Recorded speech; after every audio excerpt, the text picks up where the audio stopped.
नमस्कार दोस्तों, स्वागत है आपका हमारे इस यूट्यूब चैनल पे। और आज का हमारा टॉपिक है कि ब्रेकअप के बाद जो एक्स पार्टनर होता है वो इतना एटीट्यूड क्यों दिखाता है। मान लीजिए आपका कोई रिलेशनशिप था जिसमें आपका ब्रेकअप हो चुका है और आप अपने एक्स पार्टनर से रिक्वेस्ट कर रहे हो, उससे बोल रहे हो कि भैया मेरी ज़िंदगी में वापस आ जाओ, ब्रेकअप करके मत जाओ। और वो इंसान आपसे एटीट्यूड दिखा रहा है। ऐसे में आपको लग रहा है कि भैया ये इंसान एटीट्यूड क्यों दिखा रहा है, भैया गलती उसकी है, मना हम रहे हैं, ठीक है, सारे कॉम्प्रोमाइज़ हम कर रहे हैं। इसके बाद भी वही इंसान ऐंठ रहा है, एटीट्यूड दिखा रहा है। ऐसा क्या हो गया भैया, हमारी गलती क्या है?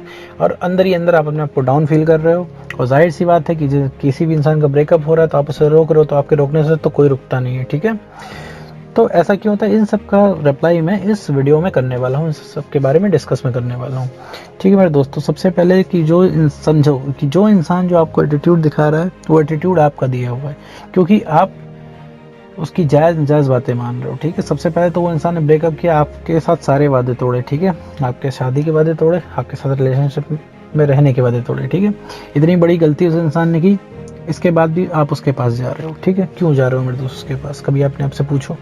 हाँ, तुम अपने आप से पूछते होगे, फिर इसके बाद तुम अपने आप को रिप्लाई भी करते होगे कि हाँ भाई, हम बहुत सच्चा प्यार करते हैं, इस वजह से हम जाते हैं, ठीक है। प्लस हम प्यार में झुकते हैं। तो गलत मेरे दोस्त, इस चीज़ में डिफ्रेंशिएट करो, ठीक है। मुझे पता है अगर अभी तुम्हारा रिसेंटली ब्रेकअप हुआ है तो तुम्हें इतनी सोचने की क्षमता नहीं रहेगी क्या सही है क्या गलत है, तुम्हें किसी भी तरीके से अपना एक्स चाहिए होगा। बट लेकिन फिर भी, क्योंकि इन सब चीज़ों को करने से कुछ होगा नहीं, सिर्फ सेल्फ रिस्पेक्ट का ही हार्म होगा। तो अपने आप से पूछो कि भाई आप क्यों जा रहे हो, भाई तुम ही क्यों ये सब कर रहे हो।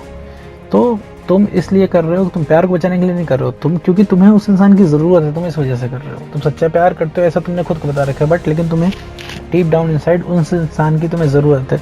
उस इंसान से तुम्हें बात करना अच्छा लगता है, तुम इस चीज़ को बर्दाश्त नहीं कर पा रहे हो कि वो इंसान अब तुम्हें ज़िंदगी में नहीं रहेगा।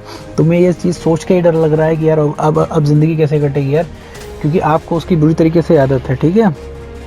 उस इंसान के साथ आपको बातें शेयर करना, आपके साथ दिन भर में क्या हुआ, आपका दिन कैसा बीता, सब कुछ आपको बताना अच्छा लगता है। आपकी रात में बातें होती हैं, ठीक है। जो भी आपने एक मोनोटोनी बना रखी है, ठीक है, डेली का दिनचर्या, वो अब नहीं होने वाला है, ठीक है। वो इंसान बोला है भैया ज़िंदगी में नहीं रहना, तो आपका रिलेशनशिप खत्म हो रहा है। तो यही चीज़ आपसे बर्दाश्त नहीं हो रही, यही चीज़ बहुत तेज़ी से हिट कर रही है। किसी इंसान ने ये बोल दिया कि हम तुम्हारे साथ नहीं रहेंगे। भाई साल भर, 1.5 साल, 2 साल, 2.5 साल रहने के बाद, या फिर कुछ लोगों को 5 साल भी होगा, 10 साल भी होगा, ठीक है, लंबे लंबे रिलेशनशिप है, लोगों ने बोल दिया ठीक है अब हम आपके साथ नहीं रहेंगे, तो यही चीज़ आपको खल जा रही है। तो इस डर की वजह से आप सोच रहे हो कि हम सारे कॉम्प्रोमाइज़ कर लें, भाई वो इंसान 4 गालियाँ दे ले मुझे, बट मेरी ज़िंदगी में रुक जाए, ठीक है। तो तो आप ये सब नाजायज़ बातें उसकी मानते हो, तो इंसान आपसे एटीट्यूड दिखाता है, क्योंकि उसने गलती भी की है। आपको क्या लगता है कि आप 4 बातें उसको बोल दोगे तो उसको अपनी गलती रियलाइज़ हो जाएगी, उसे लगेगा कि उसने आपके साथ बुरा कर दिया है, अब वो वापस रिलेशनशिप में आ जाएगा। क्या मेरे दोस्त, तुम कोई प्यार मांग के करोगे उससे? पहली बात तो प्यार मांगा नहीं जाता, ना मांगने से मिलता है, ना कोई आपको दे पाएगा इस तरीके से। आपको सिंपली सिर्फ अपनी वैल्यू बढ़ानी होती है और कुछ नहीं, ठीक है। अब आते हैं भैया एटीट्यूड के दिखाते हैं, तो एटीट्यूड ही वो आपका दिया हुआ है, क्योंकि आप इस नाजायज़ बात पे भी उसको माफ़ करते हो, ठीक है, और उसकी इस गलती को भी ओवरराइड करते हो, ठीक है, इस गलती को भी इग्नोर करते हो, और आप उससे रिक्वेस्ट करते हो मैं ज़िंदगी में वापस आ जाऊँ। चलो ये तो फिर भी ठीक है, थोड़ा सा कम है। जो लोग चीट करते हैं, इसके बाद भी वो पार्टनर होता है, कुछ जाता है उसके पास, दिख रहा होता है कि अगले मेरे पार्टनर ने चीट कर दिया, फिर भी उस इंसान से वो रिक्वेस्ट करता है कि आओ मेरे पास भैया, रिलेशनशिप में आ जाओ, हम सब कुछ भूलने को तैयार हैं, हम लोग दोबारा से फ्रेश स्टार्ट कर लेंगे। तो मेरे दोस्त, जब इतनी बड़ी गलती करने के बाद भी आप उस इंसान को कुछ कह नहीं रहे हो, उस इंसान से फिर भी रिलेशनशिप रखना चाह रहे हो, तो वो इंसान क्यों ना एटीट्यूड दिखाए उसे, क्योंकि उस इंसान को तो कभी रोका नहीं गया। अब उसके दिमाग में क्या बैठेगा कि मैं कुछ भी कर लूँ, कुछ भी कर लूँ, ठीक है, कितना भी बुरा आपके साथ कर लूँ, लेकिन वो है वो, आप उसकी ज़िंदगी से नहीं जाओगे, आप फिर भी जाओगे, ठीक है। गलती भी उसने की, चीट उसने आपको किया, उल्टा आपको गुस्सा दिखाना चाहिए, बट आपका गुस्सा तो गुस्सा ही रह जा रहा है, ठीक है। उल्टा वो एटीट्यूड आपको दिखा रहा है, प्लस उसको कोई रियलाइजेशन नहीं कि उसने आपके साथ कितना गलत किया, ठीक है। और यहाँ पे ये भी मैं कंफर्म और क्लियर करना चाह रहा हूँ कि अगर आपका ब्रेकअप हुआ है तो आपके एक्स पार्टनर को भैया कोई रियलाइजेशन नहीं है, ठीक है। उसकी नज़रों में उसने कुछ आपके साथ गलत नहीं किया है, ठीक है। अब इस चीज़ को समझने की ज़रूरत है कि भाई ऐसा उसको क्यों लगता है। ये चीज़ समझिए, चाहे आपका जैसा भी ब्रेकअप हुआ हो, चाहे जो भी रीज़न हो, लड़ाई झगड़े हुए हों, चाहे आपका रिलेशनशिप कितना भी पुराना हो, चाहे आप चीट हुए हो, चाहे आपका नॉर्मल रिलेशनशिप हो, सबके केस में दोस्ती अप्लाई होता है कि आपने कॉम्प्लिकेट किया था, आपकी सेल्फ रिस्पेक्ट ख़त्म होने की वजह से आपका ब्रेकअप हुआ। ये चीज़ आपको एक्सेप्ट करनी पड़ेगी, तभी आप ज़िंदगी में बेटर कर पाओगे, तभी आप आगे बढ़ पाओगे, तभी आप एक्स बैक कर पाओगे, तभी आप मूव ऑन कर पाओगे, तभी आप ज़िंदगी में आगे बढ़ पाओगे, इन शॉर्ट। क्योंकि यहाँ पे खुद को समझना है, अगर आप खुद को नहीं समझोगे, आप अड़े रहोगे कि मैं तो भैया लॉयल था, मैंने तो सब कुछ किया, ठीक है, मैंने यहाँ पे पूरी लॉयल्टी प्रोवाइड की, मैंने बहुत ढेर सारा प्यार किया और बदले में मुझे दगा मिला, ठीक है, बदले में बिट्रायल मिला, बदले में इंसान ने चीट किया। तो मैं यहाँ पे बताता हूँ गलती आपकी क्या है। किसी ब्रेकअप में मैं 50-50% गलतियाँ बताता हूँ, 50-50% गलतियाँ कहता हूँ, 50-50% होती हैं, 50% आपकी, 50% अपने एक्स पार्टनर की।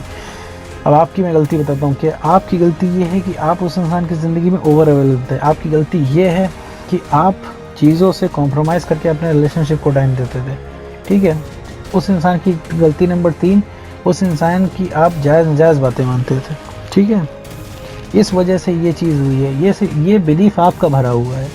अब रही बात, अब ब्रेकअप हो गया तो वो इंसान एटीट्यूड दिखा रहा है, क्योंकि उस इंसान के भाई शुरू से दिमाग में भरा गया है कि वो जो चीज़ करेगा वो कर लेगा आपसे ज़िद करके, उसे जब बात करनी होगी वो कर लेगा, ठीक है। आप हमेशा रेडी हो।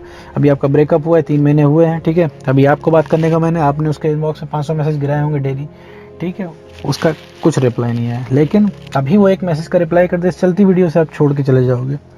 क्यों? क्योंकि आपको बात करनी है। अब उस इंसान के दिमाग में क्या बैठ रहा है कि वो जब भी खाली बैठेगा, जब भी उसे आपसे बात करनी होगी, आप बात कर लोगे। क्यों भाई? प्यार क्या एक ही ने किया है? आप दोनों ने किया है ना, तो हमेशा सारे सेक्रीफाइसेस आप क्यों कर रहे हो, सारे एफर्ट आप क्यों लगा रहे हो, उस इंसान को क्यों नहीं करने दे रहे हो? क्या वो इंसान किसी दूसरी दुनिया से है? अब यहाँ पे कुछ लोग कहेंगे भैया हमारा एक्स पार्टनर जो है बड़ा स्ट्रिक्ट है, वो कभी अपनी गलती नहीं मानता, ना वो कभी झुकेगा, मुझसे लड़ाइयाँ करता है, ठीक है, और उसको कभी भी गलती का रियलाइज़ नहीं होगा। तो ऐसा कुछ नहीं है मेरे दोस्त, आपने उसको छूट दे रखी है, इस वजह से वो आपसे इतना एटीट्यूड दिखाता है, ठीक है। आप सिर्फ पीछे पड़े हो, कोई सेलिब्रिटी नहीं है आपका एक्स पार्टनर, ठीक है। ऐसा तो है नहीं कि भाई पूरी दुनिया उसके पीछे पड़ी है, सिर्फ आप उसके पीछे पड़े हो, क्योंकि आपने उसको एटीट्यूड दिया है, आपने उसको इतना ऊंचा बैठा दिया है, जितनी उसकी वैल्यू नहीं आपने उससे ज़्यादा उसको दे रखा है। इस वजह से उस इंसान को मिसकंसेप्शन है, ठीक है, तो ही वो आपसे एटीट्यूड दिखाता है। प्लस वो इस इंसान को आपकी ज़िंदगी में नहीं रहना, आप लगातार रिक्वेस्ट करते हो, तो वो इंसान आपसे पीछा छुड़ाने के लिए कुछ भी बोल देता है, क्योंकि यहाँ पे आपकी सेल्फ रिस्पेक्ट तो रही नहीं, ना आपकी बात की कोई वैल्यू रही, तो ही वो इंसान बोल पाता है। अगर आप मेरे दोस्त इसके बाद थोड़ा सा संयम रखो, थोड़ा सा अपने आप को बैक ऑफ करो, आप रिएक्ट ही ना करो ना, इतने से ही उस इंसान के ऊपर फ़र्क पड़ना शुरू हो जाएगा। लेकिन अब क्या है, ब्रेकअप होने के बाद ऐसा होता है, मैं आपकी भी, अगर आपका रिसेंटली ब्रेकअप हुआ है तो मैं यही चीज़ कहता हूँ, थोड़ा सा आप इस चीज़ को ट्राई करो कि आप उससे कांटेक्ट ना करो, ठीक है। इसलिए नो कांटेक्ट रूल का प्रावधान है, ठीक है। नो कांटेक्ट रूल क्या होता है, मैं इस पर काफ़ी सारी वीडियो बना रखी है, आप नो कांटेक्ट रूल को फॉलो कर सकते हो। इसीलिए नो कांटेक्ट रूल दिया जाता है कि हमें सही गलत समझ में आए। अभी आपका ब्रेकअप हुआ, आप लगातार लगे रहते हो, तो आपको नहीं समझ में आता है मेरे दोस्त कि क्या सही है क्या गलत है। अभी आप सब कुछ छोड़ के, सब कुछ त्याग के, सिर्फ आपको एक ही धुन लगी हुई है कि मेरा एक्स पार्टनर कैसे वापस आ जाए। प्लस आपके दिमाग में सारी बातें चल रही होंगी, आप सारी चीज़ें सॉर्ट आउट करने चाह रहे होंगे, लेकिन वो इंसान आपको आपकी ज़िंदगी से कुछ भी सॉर्ट आउट करना नहीं चाह रहा होगा, क्योंकि उसे आपकी ज़िंदगी में रहना ही नहीं है, ठीक है। यहाँ पे मोटिव अलग है। आपको क्या लगता है आपकी किसी गलती से वो इंसान छोड़ के चला गया? नहीं भैया, वो इंसान सिर्फ आपसे इरिटेट होकर गया है, क्योंकि आपने अपनी वैल्यू ख़त्म कर ली। ये एक अल्टीमेट रीज़न है आपके ब्रेकअप का मेरे दोस्त। अब इसको सही कैसे करना है? सिर्फ अपनी वैल्यू बढ़ा के, और एटीट्यूड से कोई लेना देना नहीं। हर इंसान का जो ईगो होता है ना, वो टूटता है। अभी आप कहोगे मेरा जो पार्टनर बड़ा स्ट्रिक्ट है, एक्स पार्टनर बड़ा स्ट्रिक्ट है, ठीक है, बड़ा ढीठ है, किसी की बात नहीं सुनता, वो कभी अपनी गलती नहीं मानेगा, ऐसा आपको लगता है। हर इंसान का ईगो टूटता है, हर इंसान नीचे झुकता है, ठीक है, तो बस वो झुकाने वाला होना चाहिए। अभी क्या है, आपका सारा कॉन्फिडेंस खत्म हो गया, तो आपको तो लग रहा है भाई आप प्रधानमंत्री बन जाओगे, बट लेकिन अपने एक्स को वापस नहीं पा सकते, तो आपको ये लगता है। तो लेकिन मेरे दोस्त, आपके सोचने से नहीं होता ना ये चीज़ें। आपको सारे एफर्ट्स डालने पड़ेंगे उस इंसान के अपने ऊपर। उस इंसान को अगर आपको पाना है, तो अगर चाह रहे हैं कि वो इंसान आपकी इज्जत करे, क्योंकि इज्जत मांग के नहीं मिलती, ठीक है। आप कितना भी करोगे, वो कोई भी इंसान इज्जत ऐसे नहीं दे पाएगा। और अगर आप मेरे दोस्त, अगर आप अपने एक्स के पीछे भागते हो, तो भागना छोड़ दो, ठीक है, क्योंकि अभी यहाँ पे अपने आप को आपको सही करने की ज़रूरत है। एक्स पार्टनर तो जो किया सो किया, उसकी गलती का रियलाइज़ अभी नहीं होगा उस इंसान को, ठीक है। आप जितना भी उसको बता लोगे तुमने मेरे साथ गलत किया है, उसको कुछ भी नहीं समझ में आएगा, उसको कुछ भी नहीं समझ में आना है, ठीक है, वो साइड से निकल जाएगा। लेकिन जब आप उस इंसान को बताओगे, ठीक है, इस तरीके से कि भैया कि तुम जो है, तुमने मुझे गलत किया है, तुमने मेरे साथ ऐसा किया है, तुम मुझे छोड़ के क्यों गए, तो सिर्फ वो इंसान आपसे किनारा करेगा और कुछ भी नहीं करेगा, ठीक है। लेकिन जब आप अपने अंदर चेंज करोगे, जब आप इस चीज़ को समझोगे कि आप से ही सब कुछ है, ठीक है। आप जब अपनी वैल्यू बढ़ाओगे, जब आप उनके बिना खुश रहना शुरू करोगे, तब सबसे बड़ी जीत आपको तभी मिलेगी, सबसे बड़ा डिफरेंस तभी मिलेगा। तब उस इंसान को भी, जब वो इंसान आपके बारे में सोचेगा, अभी क्या आपके बारे में सोच नहीं रहा है तो उसे कोई फर्क नहीं पड़ रहा है। जब आप बेटर बनोगे तो वो इंसान आपके बारे में सोचेगा, फिर सारी बातें वहीं से शुरू होती हैं। जब वो इंसान सोचेगा तो कंसीडर करेगा, तो वो इंसान मिस भी करेगा। अभी आपको सुन के लग रहा होगा इंसान मिस नहीं करेगा, ऐसा कुछ भी नहीं है मेरे दोस्त। सिर्फ आपकी वैल्यू खत्म हो गई, इस वजह से वो इंसान आपको नहीं पूछ रहा है, ये सबसे बड़ा सच है। ये आप अगर मान के एक्सेप्ट करते हो तो ही आप ज़िंदगी में आगे बढ़ सकते हो, तो ही आप मूव ऑन कर सकते हो, तो ही आप एक्सबैक कर सकते हो। वरना आपकी स्थिति ऐसी बनी रहेगी, उस इंसान को कभी ना रियलाइज़ होगा। एक्सबैक की तो छोड़ ही दो। तो आप मेरे दोस्त सिर्फ अपने ऊपर काम करके अपना कॉन्फिडेंस बढ़ाइए, बस, और कुछ नहीं मेरे दोस्त। तो उम्मीद करता हूँ आपको ये वीडियो समझ में आएगा। तो आज की वीडियो में बस इतना ही।